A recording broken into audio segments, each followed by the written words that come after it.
Basahin po natin muli ang sinasabi, "Create in me a clean heart, O God, and renew a right spirit within me. Cast me not away from thy presence, and take not thy Holy Spirit from me. Restore unto me the joy of thy salvation, and uphold me with thy free spirit."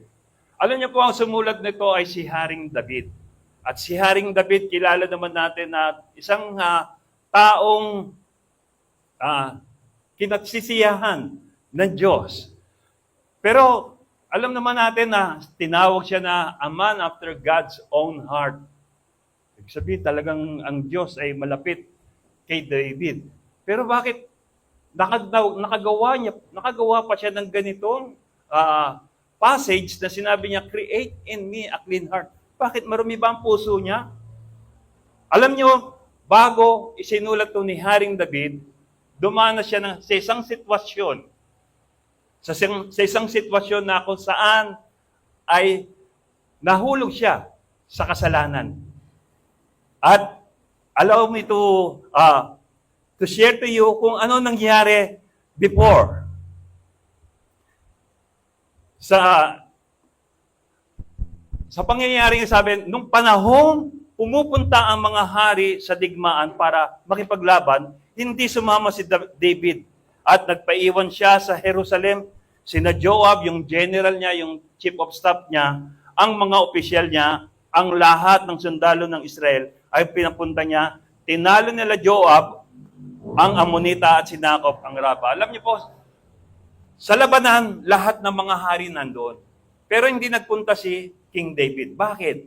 Kasi before that war again, ay nakapagtagumpay na siya ng maraming tagumpay sa labanan. Anong feeling ng isang taong nagtatagumpay? Halimbawa, na-achieve mo, yung mga nag-aaral, na-achieve mo na ang goal mo na maging top 1 sa classroom. Anong feeling mo? Di ba parang ramdam mo, oy, sa wakas. And then, siguro, kailangan ko naman magpahinga. Ganito ang nangyari kay David. After he won a lot of war victory, isa sabi niya, pagpahinga muna siya. At sa kanyang pagpapahinga, he allow yung mga tauhan niya and his general na magpatuloy sa labanan. Andun siya sa kanyang palasyo. Pero mo, nasa palasyo ka, tapos yung mga mighty warriors mo, nakikipaglaban para sa karangalan ng iyong bansa. So, gano'n, nagpahinga siya, no? At habang nagpapahinga siya, ganito po naging sitwasyon.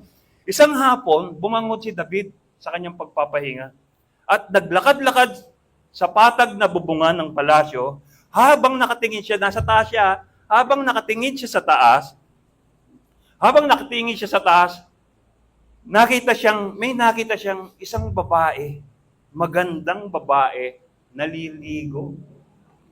Magandang babae, naliligo. Siyempre, pag naliligo, alam nyo na, meron ba naman naliligo? Naka-gown pa. Di ba? Naliligo. Nakita niya at naakit siya. Kaya ang ginawa niya, pinasundo ni David yung babaeng yun at inalam ang pangalan at ang pangalan daw ay Bathsheba.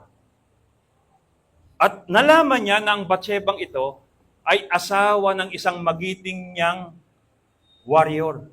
Yung tapat na mighty warrior ni David, asawa yon. At pagkatapos pinasundo niya ang babae. Sakto naman yung babae naman, katatapos pa lamang ng monthly period niya. Sa tradisyon ng mga Israelita, meron silang seremonya ginagawa pagkatapos na magkaroon ng monthly period ang mga babae. Ito na sinasabi sa Leviticus chapter 15, verse 19. Sabi niya, when a woman has a regular flow of blood, the impurity of her monthly period will last 7 days. 7 days, no? And anyone who touches her will be unclean till evening. Yung mga tao humahawak sa kanya, yung mga merong monthly period, ay tinuturing din na marumi. At ngayon naman, kapag sila naman ay matatapos na ang kanilang monthly period, meron silang ceremonial na ginagawa. Katulad ng ginawa ni Bathsheba, na kung saan naman nakita naman siya ni King David at pinagnasaan siya. Eh syempre, dahil sa tapos na yun, sa salitang natin, ay fertility period niya na. So, nung dumating na yon, ang pangyayari yon ay, pagkatapos sinabi ni David, umuwi ka na. Nung time na yon, sabi niya,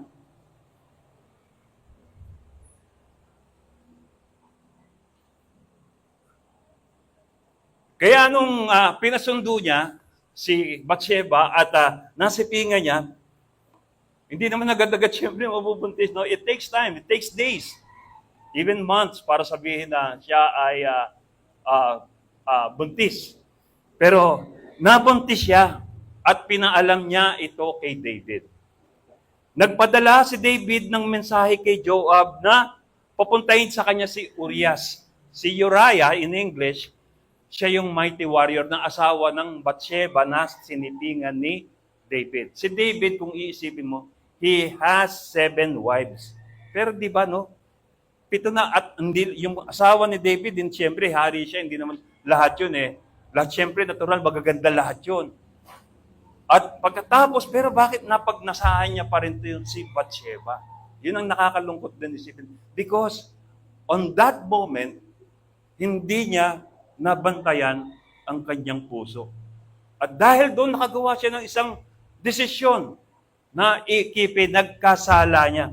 Kaya ang ginawa niya para mapagtakpan ng kasalanan niya, pinatawag niya si Uriah at para sabihin na umuwi siya at pumunta sa kanyang bahay. Siyempre nga naman, para mapagtakpan ang kanyang kasalanan. Siyempre, pagka muli nagsama ang mag-asawa, may scapegoat siya na hindi siya ang nakabuntis. At ang nakabuntis yung asawa niya. Pero hindi, galing ng mighty warrior ni David. Yung loyalty niya, alam niyo po yung kung napanood yung Gladiator, si Maximus, kung gaano siya ka-loyal sa general, sa king, sa emperador. Ganon din po si Uriah. Napaka-loyal. Sabi niya, hindi ko maaatim na ang mga kasama ko, siyempre dahil siya ay general din, o yung may katungkulan din sa mga kawal, meron siyang mga tauhan. Hindi ko maatim na ang aking mga tauhan ay nakikipagpatayan at ako'y nandun lang sa piling ng aking asawa. Kaya hindi po nainganyo ni David na pumunta sa kanyang asawa. Alam niyo, ginawa ni King David? Kinausap niya ang kanyang general, si Joab, sabi niya, dalhin mo yan sa labanan. Sa front line mo ilagay. Siyempre, kapag nasa front line yung leader, yung mga tauhan niya rin, yung mga brigade niya rin, nasa unahan.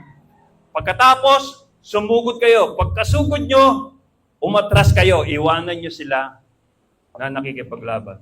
Suicide attack na po. Alam po nangyari? Ganon ang ginawa ni Joab. Sinunod niya ang utos ni David at doon namatay ang asawa ni Bathsheba, si Uriah. Pero hindi lang si Uriah ang namatay, pati ang mga tauhan ni Uriah. Pero nyo, isipin lang natin, no?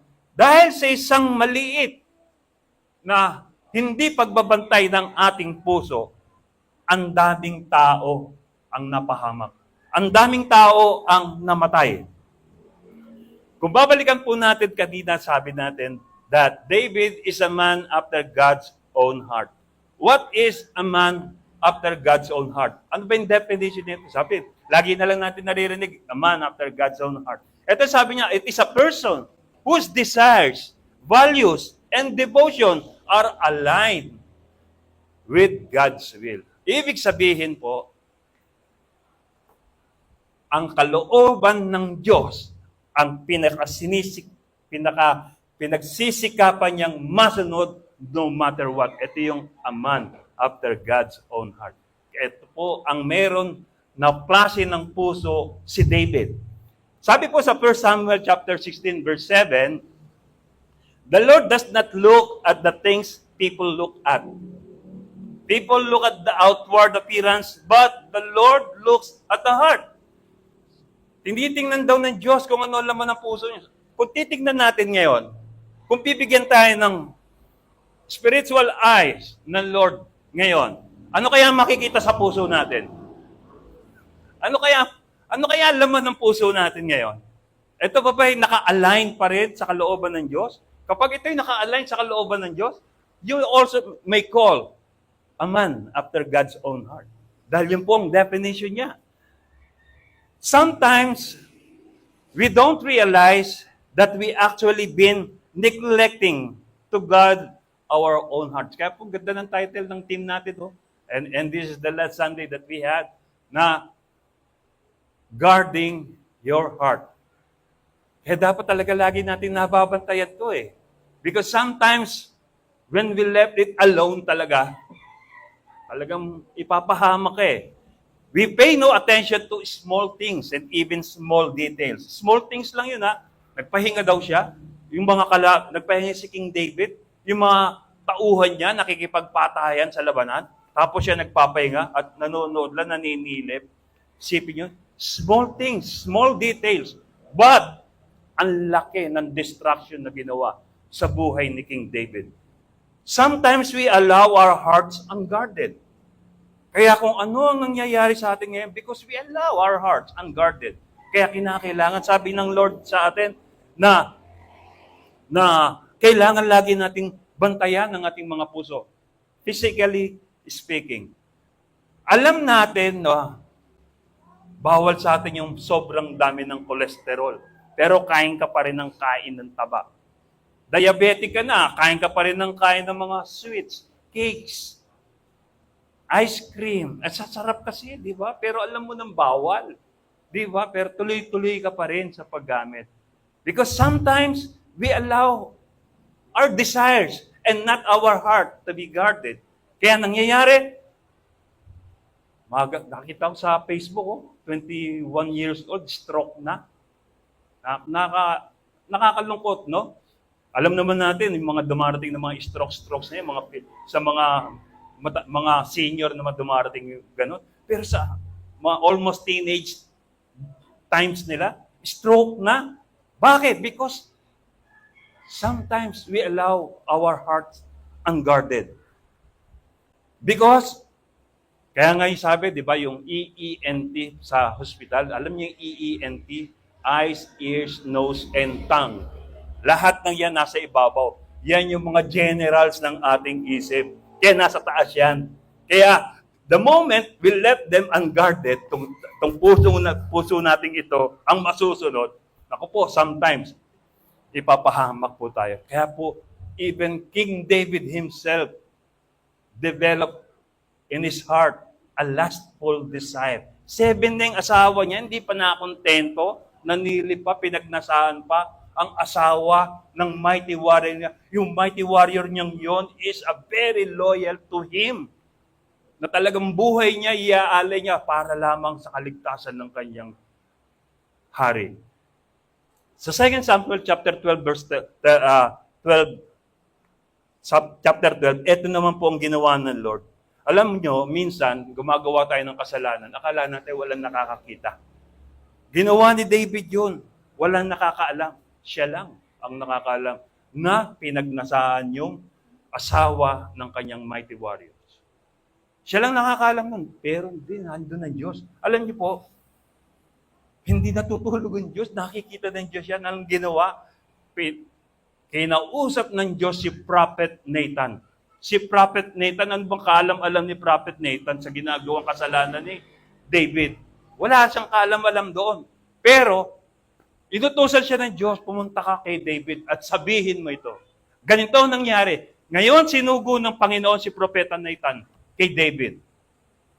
Pagdating niya kay David, sinabi niya, may 2 taong nakatira sa isang bayan. Ang isa'y mayaman. At ang isa naman ay mahirap. Ang mayaman ay maraming tupa at alagang mga baka. Subalit ang isang mahirap, pero ang mahirap ay isa lang ang tupa niya. Binili niya pa ito at inilagaan niya ito at lumaking kasabay ng mga anak niya. sabihin na yung paglaki ng alaga niyang tupa ay kasabay sa mga anak niya at ang mga anak niya nagiging kalaro pa ito. Sabi niya, pinapakain niya ito ng pagkain niya at pinapainom sa baso niya. Sa sobrang pagmamahal na attachment niya ron sa nang mahirap na to sa isang tupa, itinuturing niya itong parang anak niyang babae. Meron po akong anak na babae, 3. Iba ang pag-aalaga ng ama sa babae kaysa sa anak na lalaki. Ganun po. Alam po natin mga tatay yan. Parang ako. Parang 2 lang kami tatay. Kaya iba po yan. Kaya ang nangyari, sabi niya, minsan, may dumating na bisita yung mayaman. Sa bahay ng mayaman, pero ayaw niyang katayin. Kasi sa atin, kapag may sa kultura o tradisyon ng Israelita, kapag may bumisita sa kanilang manlalakbay, hindi lang isang tao yun, siyempre may mga kasama yun. So kailangan, para mapakain to, magkakatay ka ng isang alaga mo. Depende sa dami, pero minimum doon, 1. At dumating na bisita, ang mayaman na to, alam nyo ginawa niya, hindi siya nagkatay sa mga marami niyang alaga. Sa pilitan niyang kinuha yung nag-iisang tupa ng mahirap na mahal pa naman ng pamilya niya. At yun ang kinatay. Ano yung feeling ng isang, halimbawa sa atin, may alaga kayong hayop. Talagang alagang-alaga nyo. At tapos kinuha sa inyo at kinatay. Ano feeling nyo, di ba? Sobrang lungkot niya, di ba? So sabi niya, si David, sabi niya, labis na nagalit si David. Sabi niya, isinusumpa ko sa Panginoon na buhay na dapat patayin ang taong gumawa nun. So sabi, naintindihan niyo po ba ako? Nasusundan niyo ba? Hello? Okay, sige. Sabi niya, isinusumpa ko sa harap ng Panginoon na buhay. Dapat patayin ang mayamang iyon. Alam niyo, sabi ni Prophet Nathan, ikaw yun. So, yung rebuking niya, hindi direct na sinabing, ikaw ginawa mo. Hindi. Dinaan niya pa sa kwento. Pero yung result, direct rebuke sa kanya, pero with love. Sabi niya, dapat niyang bayaran ng hanggang 4 na beses ang halaga ng isang tupang kanyang kinuha dahil wala siyang awa. Pagkatapos sinabi din Nathan kay David, ikaw ang taong yun. Ito ang sinasabi ng Panginoon, ang Diyos ng Israel. Pinili kitang hari ng Israel at iniligtas kita kay Saul. Ibinigay ko sa iyo ang kaharian at mga asawa niya. Tapos, sabi niya, pero bakit hindi mo sinunod ang mga utos ko at ginawa mo ang masamang bagay na ito at sa paningin ko, pinapatay mo si Urias at na taga-Heteo sa labanan at pinapatay mo sa mga Amonita ang kanyang mga tauhan. Sabi niya, kinuha mo pa ang asawa ni Urias. Meron na kitang binigyan na kita ng sabi ng, etong sanksyon na ginawa ng Lord. Ito pa ang sinasabi ng Panginoon, may isang miyembro ng sambahayan mo. Yun nga si Absalom, yung anak niya. Ibibigay ko ang mga asawa mo sa taong iyon na iba sa inyo. At sisipingan niya ito, sisipingan siya na kitang-kita ng mga tauhan ng mga tao. Dahil ginawa mo ito ng lihim, pero ang gagawin ko yung makikita at hayagan ng buong Israel. So minsan meron tayong nakagawang mga kasalanang kala natin na itatago. Kaya nating itago ever. Pero sa totoo lang, meron tayong Diyos na nakakakita. You can hide the wrath, but not the smell. Yung kahit itago mo pa yung kasalanan mo ito, aalingasaw din ang baho niya. David realized that his issue wasn't just bad behavior, but a corrupted heart. Kaya kailangan talaga bantayan natin lagi ang puso natin. The moment we let our heart unguarded, it will lead us to sin. Kaya dapat lagi mahalaga sa buhay natin, bantayan natin lagi ang puso natin. Dahil kapag pinabayaan natin ang puso natin, Iyahantong tayo nito sa pagkakasala at ikapapahamak natin. It will lead us to sin, and sin will enslave us and breaks relationship. Na-break niya ni David dahil sa kamalian niya, ang kanyang pagkakamali niya, ang relasyon niya kay Uriah. Faithful and loyal servant mo, pinapatay mo because of your lustful desires, sabi niya. You can hide the rat, sabi natin, but not the spell. Minsan may isang bata sa sa sa sobrang gusto niyang magkaroon ng laruan, nakagawa siya ng tirador. Nakagawa siya ng tirador. At siyempre dahil nakagawa siya ng tirador, kailangan niya itong testingin. Kaya kumuha siya ng bato, tinesting niya, kaya lang tinarget niya yung kaisa-isang alagang pato ng kanyang nanay. Inasinta niya, hindi niya akalain, mapupuruhan niya sa ulo at namatay. Ngayon, akala niya siya lang ang nakakakita. Itinago niya ang pato na namatay para hindi mahalata kasalanan niyang ginawa. Pero, nung sila'y kumakain na, yung ate niya ang naka-assign sa paghuhugas ng pinggan. Sabi niya, at nung magtapos na nila kumain, sabi ng ate niya, iligpit mo na ang pinagkainan natin. O di ba ate, ikaw naka-assign dyan? Nakita kong ginawa mo sa pato. Isusumbong kita sa nanay. O sige, ako na. Gano'n na nangyari, no? So every time, nauutusan ng nanay yung ate, si ate naman ipinapasa kay Totoy. Dahil may kasalanan si Totoy na hawak-hawak siya ng ate niya sa leeg dahil ibubunyag siya pagdating ng araw. Alam niyo ang nangyari? Dahil parang inaalipin na siya o parang nasa ilalim na siya ng authority masyado ng ate niya, hindi na siya makagawa ng mga bagay na mga dapat niyang gawin.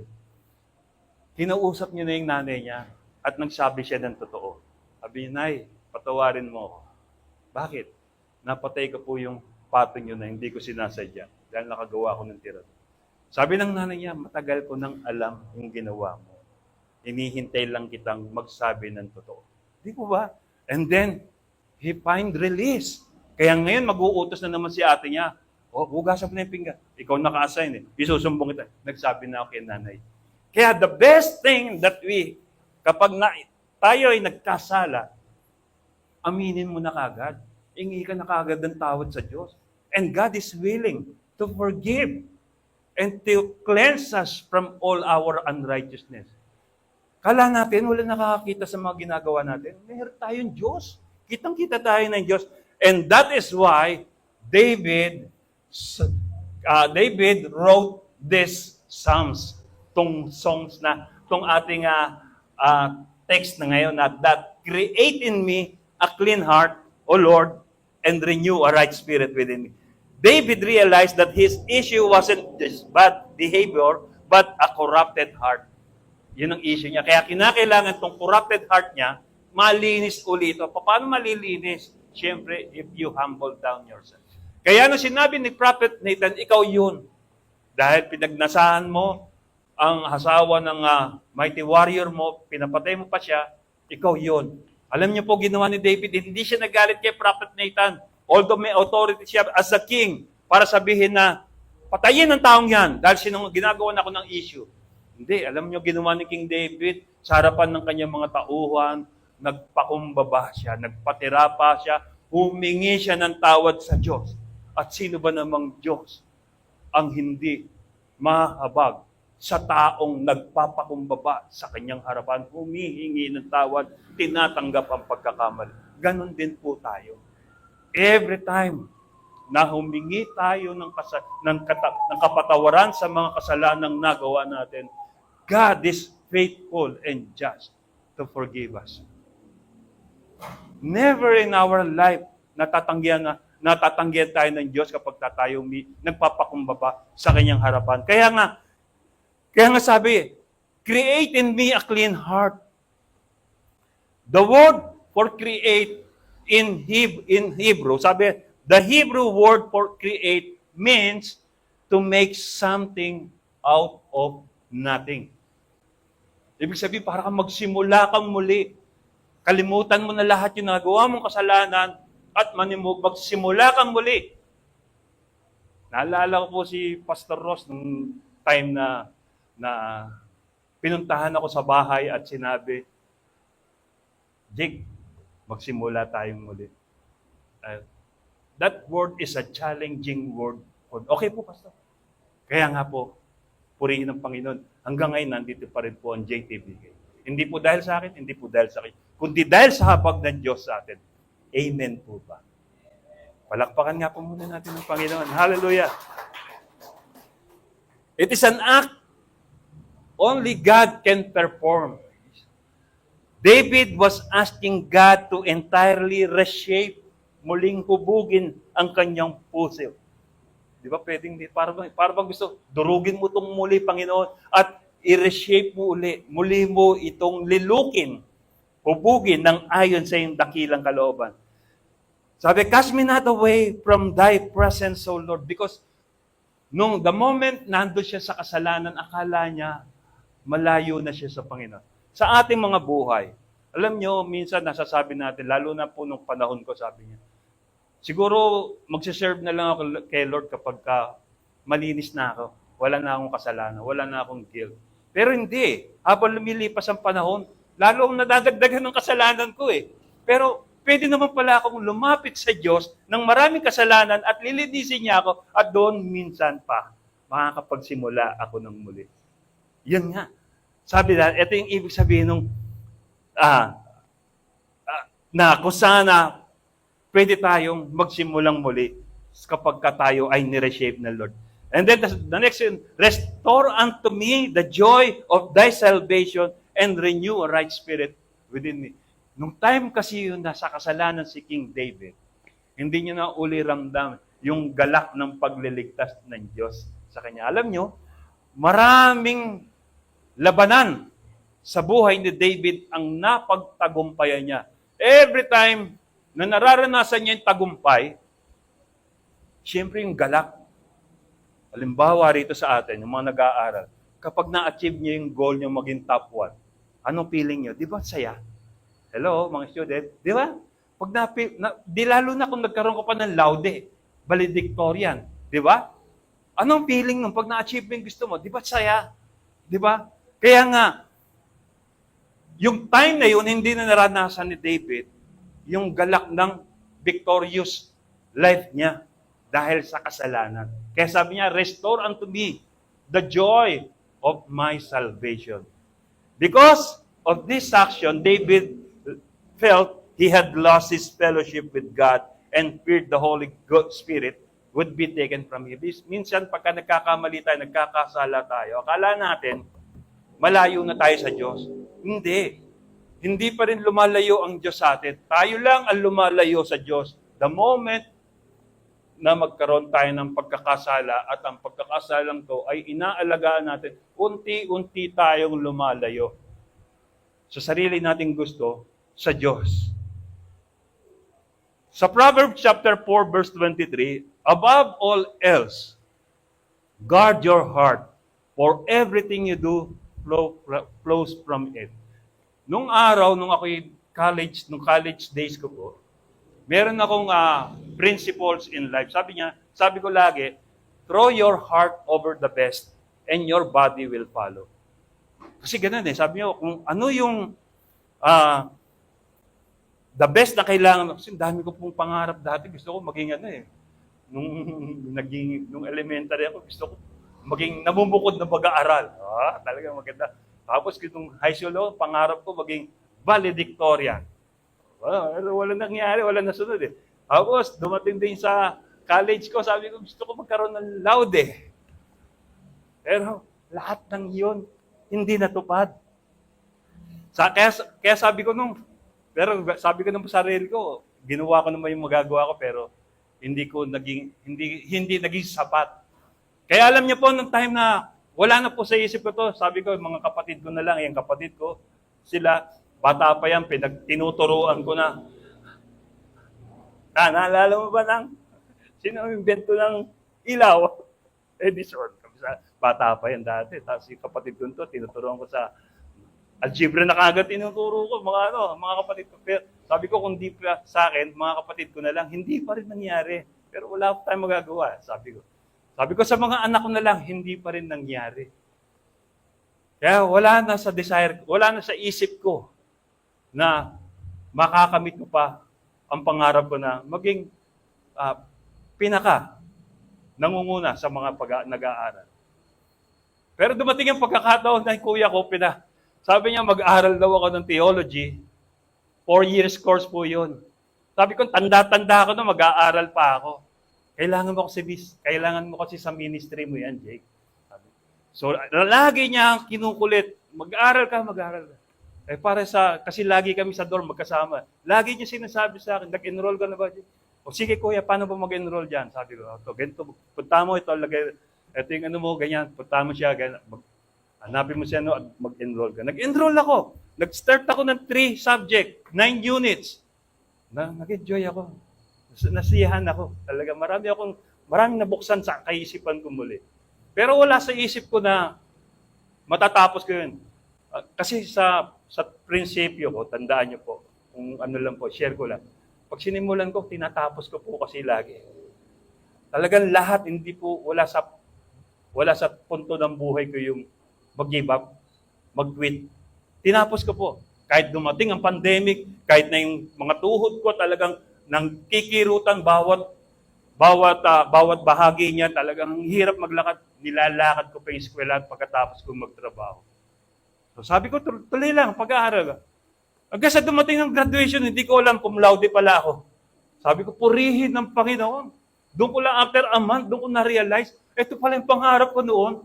Sometimes yung pangarap pala natin, tumatagal, pero darating din yung araw ma-achieve mo. Hello, hindi ba kayo masaya? Naging cum laude ako. Praise the Lord.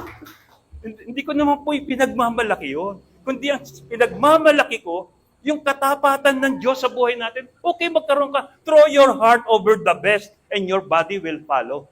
Tama pa rin pala yung prinsipyo ko, sabi ko, talagang tama pala na hindi ka dapat umalis agad, hindi ka dapat give up agad, manatili ka kung saan ka nilagay ng Diyos, yun po yun. At huwag natin pangunahan ng Diyos sa mga decision na gagawin niya. Sometimes, He allows failure in our life, not for us, para to feel defeated.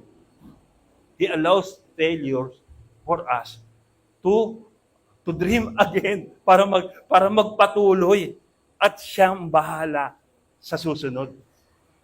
Kaya nga po, purihin ng Panginoon, guarding your heart is essential because your heart acts as the command center of your life. It directs your thoughts. Dahil yung puso natin, sabi natin, command center of our life, it will direct yung iniisip natin. Siya ang parang pinaka-director. Kaya, if we do not guard this heart, baka imali niya tayo. Kaya kailangan na ito yung sa TV napapanood natin, patnubay ng magulang ang kailangan. Kailangan ng puso natin tuwing ng patnubay. Because it fuels your desires, dictates your ultimate destiny. And failing to guard your heart allows negative influences to dictate your emotion, leading to impulsive action and directionless life. Kaya pagka hindi natin nabantayan to, minsan dumarating yung biglaang pagpapasya. Katulad ni David, yung biglaang pagpapasya, kunin mo si Bathsheba at dalin mo sa aking kwarto. Di po ba? Ano nangyari? Nagkaroon ng pagkakasa. Because our heart contains most of the time worry, fear, uncertainty, minsan yung kamatayan, and above these things is yung lustful desires. Akala natin, sabi natin kanina, sa ginagawa natin, wala naman nakakakita, okay lang. Gawin ko na to. Kahit na alam mong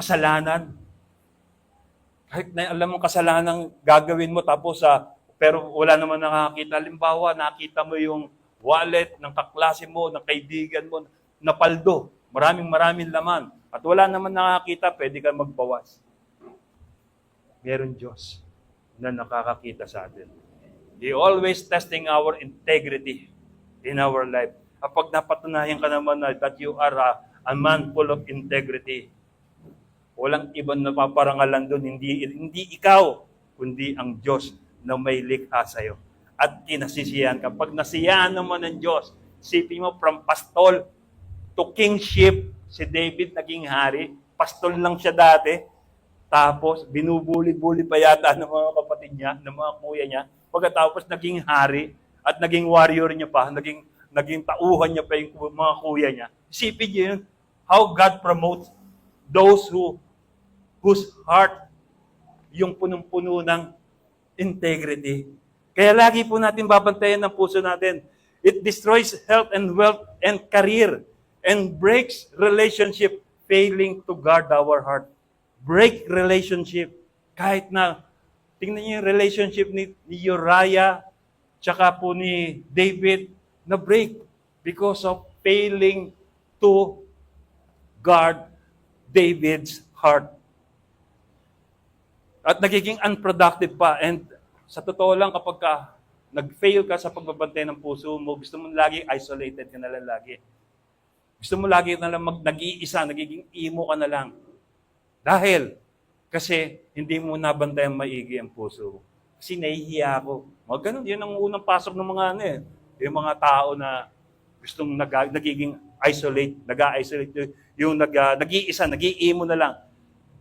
Christ told His disciples strictly in Mark chapter 13, verse 23. Pinagsabihan ni Kristo ang mga disipulo niya, yung mga alagad niya. In Mark chapter 13, verse 23, sabi, "So be on your guard. I have told you everything ahead of time." Maging mapagbantay kayo sa lahat ng pagkakataon. Because sabi sa 1 Peter chapter 5, verse 8, "Be alert and of sober." Be alert and sober mind. Because your enemy, the devil, prowls around like a roaring lion looking for someone to devour. Humanda kayo at mag-ingat. Para siyang leong umaatungal, nag-aanap ng masisila. Kaya the best thing, para hindi makalapa ang mga leon sa atin. Minsan di natin namamalayan, yung kasama natin. Okay pa tayo. Pero yung mga kasama natin, nilalapa na pala ng leon, wala pa rin tayong ginagawa. Di ba? Kaya sabi niya, maging mapagbantay kayo. At lagi kayong maging handa. Dahil ang demonyo, para siyang leong umaatungal, naghahanap ng malalapa. Kaya the best thing, nakikita mo na ng kasama mo, nilalapa. Baka minsan, ikaw na rin pala, may mga kagat-kagat ka na rin ng lion sa buhay mo, sa likod mo. Kaya maging mapagbantay tayo. Always examine our heart. Ano ba meron laman ng puso natin? Laman ba ng puso natin ay nakatutuwa pa ba sa paningin ng Diyos? Sabi sa Proverbs chapter 4, verse 20 to 25, "My son, pay attention to what I say. Turn your ear to my words. Do not let them out of your sight. Keep them within your heart. For they are life to those who find them, and health to one's whole body. Above all else, guard your heart. For everything you do flows from it. Keep your mouth free from perversity. Keep corrupt talk far from your lips. Let your eyes look straight to the Lord." Establish your character. Ibig sabihin nito, itaguyod mo yung pagkatao mo. Sabi, examine your heart. Lagi mo i-examine ang puso mo. Ano ba laman ng puso mo? Laman ba ng puso mo yung mga darating ng mga pangangailangan mo? Wala kang pangangailangan, kailangan mong pagtrabahuhan, kailangan mong pagsimikapang kunin? Hindi. Meron tayong Diyos kung paano ang mga ibon pinapakain, hindi sila nagtatanim, hindi sila naghahasik, subalit sila'y nabubuhay sapagkat ang Diyos ang nagpapakain sa kanila. Always, number 2, guard your heart. Sabi niya, examine your mind. Examine your mind. Ano ba naman ang isip mo? Ito ba'y productive pa, nakakatulong pa ba sa kaluwalhatian ng Diyos? Guard your heart. 2. Alam niyo po, sabi, 18 inches. The distance ng heart sa ating mind. The distance of heart and mind is 18 inches. But if we use it unguardedly, we can lose heaven. Kaya sabi natin, maging maingat tayo. Bantayan natin itong dalawang ito. Lagi natin isipin, bakit nilagay sa ulo ang isip? Para siya ang nakakita na lahat. Bakit itinago ang puso sa loob? Para mabantayan siyang maigi. Subalit alam naman natin, mawala yung puso sa atin, dedo na tayong lahat. Ito yung pinaka-sentro ng buhay, pero ito yung sentro ng pagpapasya yung ating isipan. Manage your tongue. Ito naman. Manage your tongue properly. Sabi kasi sa Proverbs chapter 18, verse 21, the tongue has the power of life and death, and those who love it will eat its fruit. Kaya mag-ingat din po tayo. Sometimes nakakapagsalita tayo na akala natin walang gravity sa nakikinig sa atin. Katulad ko po, nagsasalita sa inyong harapan. Hindi ko po alam kung nasasaktan ko kayo o hindi. Pero ang alam po ay sinusunod ko lamang po kung anong pinapasabi sa akin ng Panginoon ng buong tapang, with boldness. Pero sometimes, kahit tayo wala sa church, minsan nakakapagsalita tayo ng mga salitang, minsan nakakapagbigay ng sakit ng kalooban ng ating kapwa. Kaya dapat lagi rin natin binabantayan ito. Kumbaga sa computer, think before you click. Mag-isip ka muna because yung nasabi mo na ay nasabi mo na. Hindi mo na may babalik pa. Kung nakasakit ka na ng kalooban. Kaya sabi niya, for the mouth speaks what the heart is full of. Ito yung sabi na sa Luke chapter 6, verse 45. Out of the abundance of the heart, the mouth speaks. Ang laman ng puso mo. Ano ba laman ng puso mo? Malalaman mo lang yung pagkatao ng kausap mo kung ano yung mga sinasabi niya. Kapag sinasabi niya tungkol sa mga nangyayari, mga negatibo, yun ang pagkatao niya. Kaya, you shall know them by their fruits. Sabi niya, malalaman mo lang yung puno kung natikman mo na kung ano yung bunga niya. Nasa bunga makikita. In Jeremiah chapter 17, verse 10, sabi, ako ang Panginoon, alam ko ang puso at isip ng tao, gagantihan ko ang bawat isa ayon sa pag-uugali at mga gawa niya. I, the Lord, search the heart and examine the mind. Kaya, kung anong ginawa natin ngayon, aanihin natin yung darating na araw. Kung ano natatanggap natin ngayon, yan ay bunga lamang ng itinanim natin previously. Sabi po natin, how to guard your heart? Control your desires, control your thoughts, control your words, and control your actions.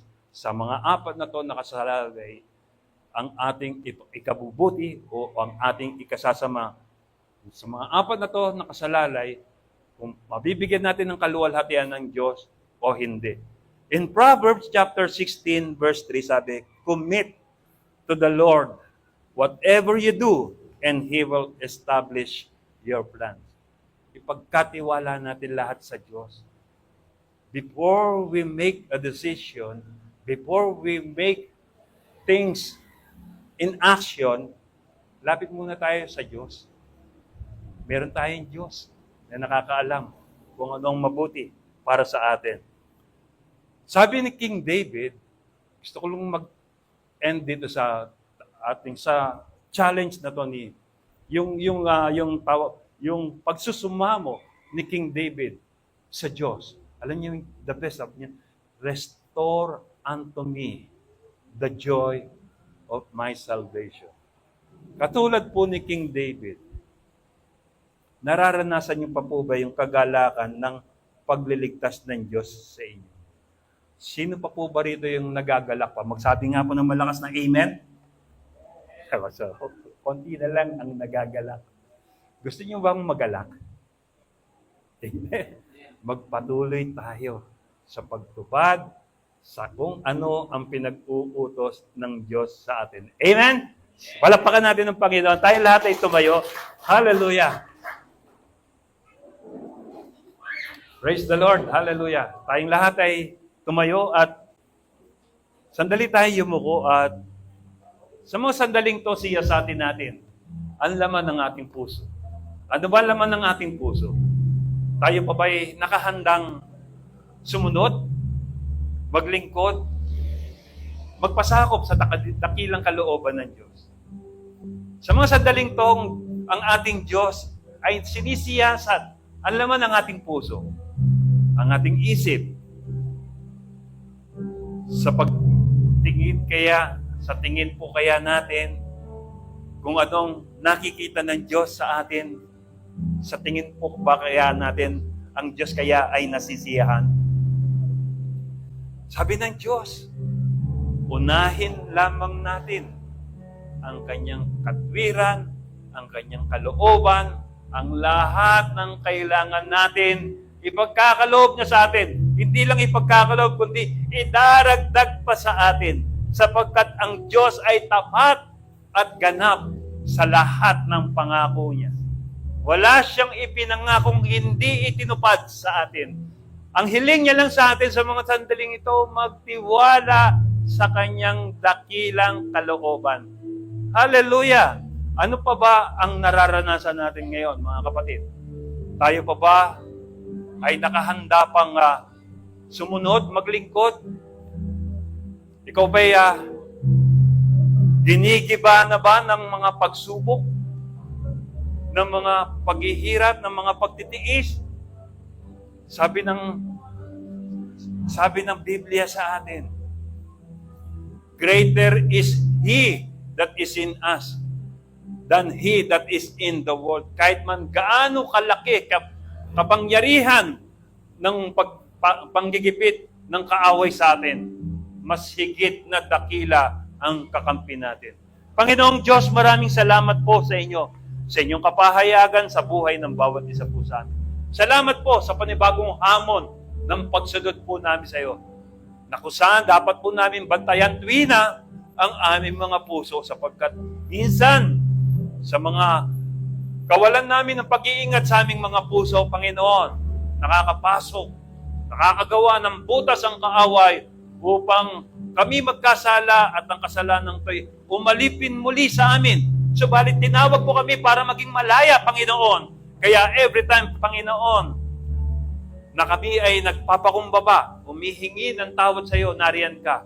Nililinis po kami. Pinapatawad mo kami. Niyayakap mo kami, Panginoon. Salamat po sapagkat ganyang kadakila ang Diyos na aming sinasamba, ang Diyos na aming pinaglilingkuran. Maraming po salamat at minsan pa, Panginoon, sa buhay po namin, sa mga sandaling to, bigyan mo po, papag-ibayuhin mo pong muli ang sigla ng aming paglilingkod, ang sigla ng kagalakan sa aming mga puso, upang ang mga kagalakan ito ay maibahagi rin po namin sa mga taong hindi nagagalak at nalilihis na landas, O Lord. Maraming po salamat. We pray, Lord God, na kami pong lahat ay maging pagpapala sa lahat ng mga taong aming makakasalamuha. Sa iyo po ang kapurihan, karangalan. Sa pangalan ni Jesus, ito po ang aming dalangin. Tayo lahat ay magsabi ng Amen. Amen.